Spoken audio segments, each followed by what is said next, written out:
na ako dito. Grabe, naalala ko nung nagpipidos ako. Kulang na lang, alam mo yun, takutin ka eh. Na parang ang hirap ng buhay dito, na bahay, trabaho ka lang.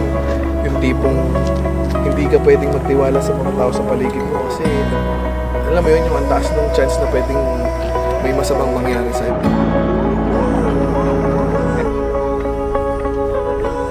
Ano na rin ako, 6 na taon na dito sa Saudi Arabia at ibang-iba na talaga ngayon yung buhay ngayon sa Saudi Arabia. Kumpara mo nung unang pagdating ko dito sa bansang ito, magkaiba yung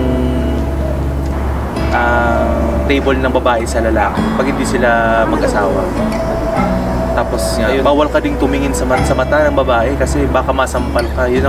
Kaya yung tuwing nagsuserve ako at kumukuha ako ng order doon sa family area sa babae, hindi ako tumitingin sa mata ng babae.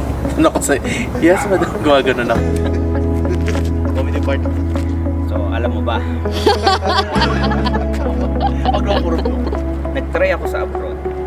Never ko in-imagine mag-apply sa Saudi. Dahil ang perception ko talaga sa Saudi is nakakatakot.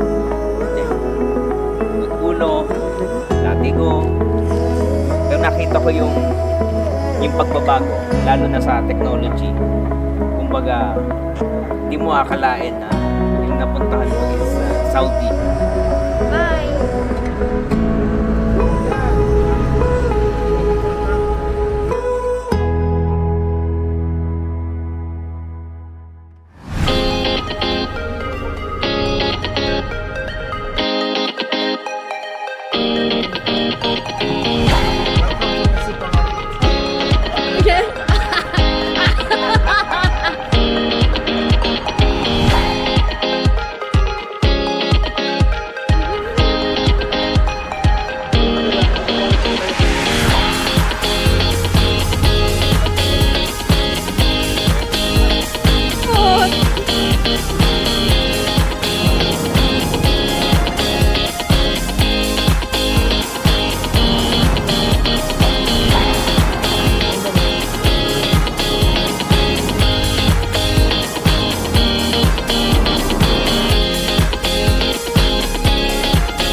Bilang Pilipino, nais kong ipakita sa inyo ang pagbabagong yon. Kaya, tara na!